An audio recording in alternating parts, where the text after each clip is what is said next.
إن الله وملائكته يصلون على النبي يا أيها الذين آمنوا صلوا عليه وسلموا تسليما اللهم صل على سيدنا ونبينا وشفينا وحبيبنا مولانا محمد صلى الله عليه وعلى آله وأصحابه وبارك وسلم شكر دلكم محبة الشكر اللهم صل على سيدنا ونبينا وشفينا وحبيبنا مولانا محمد صلى الله عليه وعلى آله وأصحابه وبارك وسلم اللهم صل على سيدنا ونبينا وشفينا وحبيبنا مولانا محمد صلى الله عليه وعلى آله وأصحابه وبارك وسلم উপস্থিত হযরত উলামায়ে কেরাম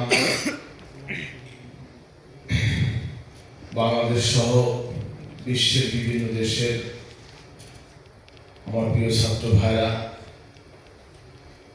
এবং ছাত্র প্রতিনিধি বিভিন্ন উলামায়ে কেরাম মহান আল্লাহর শুকরিয়া যে আজকে এই পবিত্র জমিনে আল্লাহ পাক আমাদের সকলকে একত্রিত হওয়ার তৌফিক দিয়েছেন সকলকে আলহামদুলিল্লাহ। হাজিরিন, সময় খুবই সংক্ষিপ্ত, রাত্র অনেক হয়েছে। মুখতাসার একটি কথা বলে শেষ করতে যে আল্লাহ তৌফিক দান করেন, আমার তৌফিক ইল্লা বিল্লাহ। হাজিরিন, যেহেতু আজকে আমরা এখানে হাজির হয়েছি সারসিনা আহলুস সুন্নাহ সোসাইটি এসটিএস কর্তৃক আয়োজিত সারসিনা শরীফের মরহুম হযরত পীর সাহেব রাহমাতুল্লাহ আলাইহি, আমার মুহতারাম ওয়ালিদ সাহেব রাহমাতুল্লাহ আলাইহি তার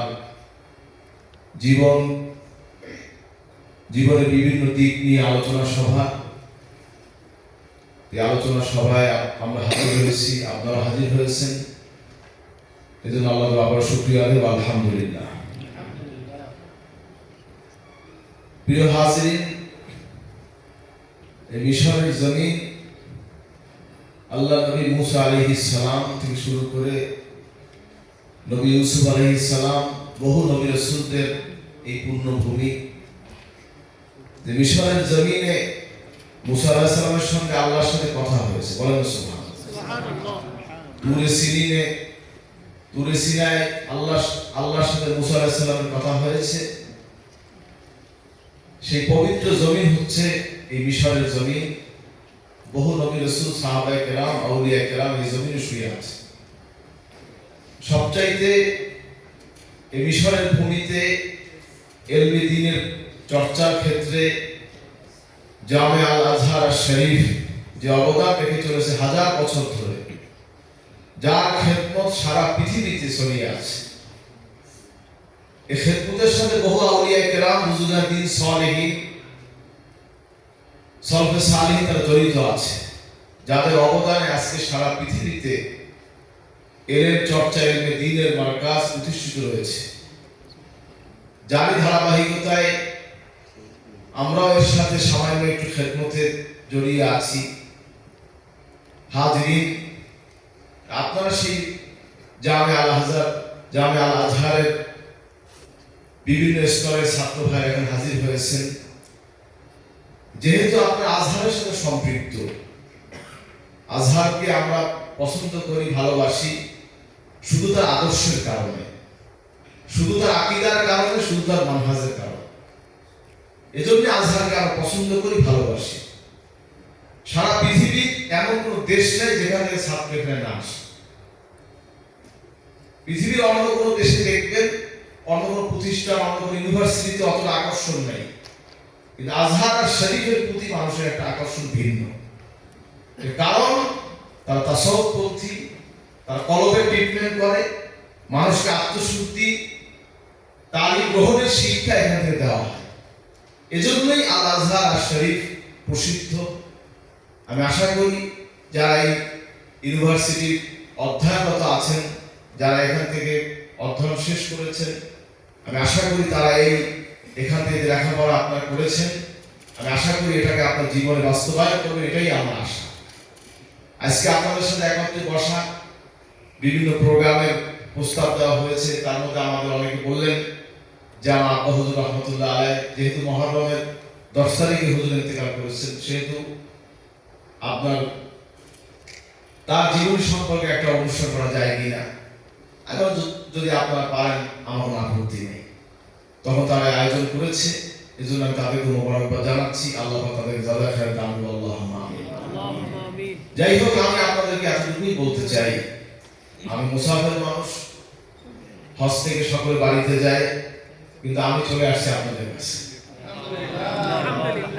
আমার আম্মা খুব অসুস্থ, কিন্তু আমি আম্মাকে বললাম যে আমি মিশরে যেতে চাচ্ছি, আপনি কি বলেন? যাও, আমার জন্য দোয়া করবে।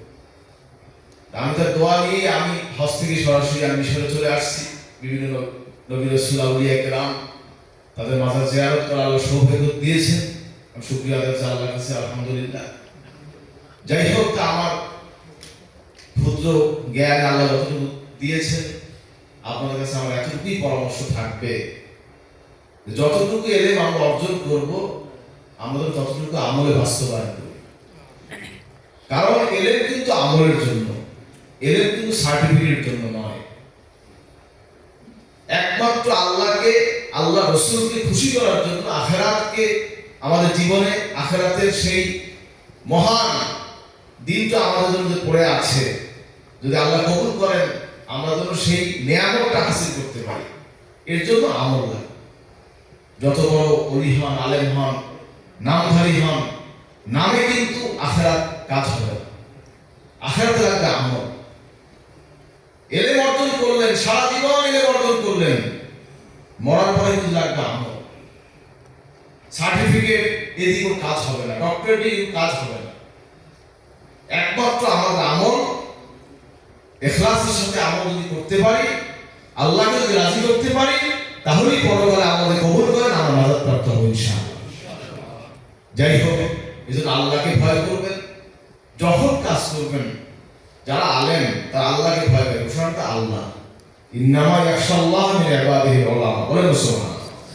আল্লাহ বলছেন নিশ্চয়ই যারা আলেম তারা আল্লাহকে ভয় করে। আমরা আল্লাহকে ভয় করি। আমরা কোনো কাজ করতে গেলে, কোনো বিষয় বলতে গেলে যেন আমরা আল্লাহকে ভয় করি, কবরকে সামনে রেখে যেন কাজ করি। আমরা এখন আছি, একদিন থাকবো না, সকলেই চলে যেতে হবে।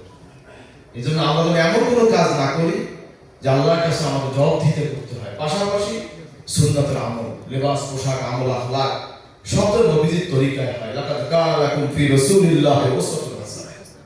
এই জগতের থেকে উত্তম আদর্শ মানব হিসেবে আল্লাহ নবীজিকে পাঠিয়েছেন।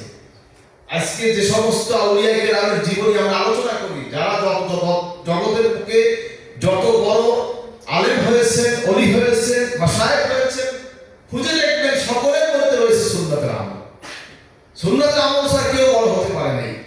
বড় পীর আব্দুল কাদের জিলানী রহমাতুল্লাহ বলেন, খাজা মঈন চিশতি বলেন, বাহাউদ্দিন নকশবন্দি বলেন, মুজাদ্দিদ আল হুসাইনি বলেন, হাজরিন, এই মিশরের জমিনে যত আউলিয়া কেরাম শুয়ে আছেন, সকলেই তো সুন্নাতের উপরে নিজের জীবনকে সুন্নাতের উপর ধারণ করেছে। আজকে যত দিন যাচ্ছে, সুন্নাত থেকে আমরা যত দূরে সরে যাব, আমরা দিন থেকে, ইসলাম থেকে তত দূরে সরে যাব। এজন্য আমি সকলকে অনুরোধ করব, আপনার সুন্নাতকে ধরে রাখবেন, নবীজির আমলকে ধরে রাখবেন। আল্লাহ হাবিব সাল্লাল্লাহু আলাইহি ওয়াসাল্লাম যেই তরিকা, যেই আদর্শ আমাদের দিয়েছেন, আমি আশা করি আপনার সাথে ধরে রাখবেন। আল্লাহ পাক আমাদের সবাইকে তৌফিক দান করুন, আল্লাহুম্মা আমিন।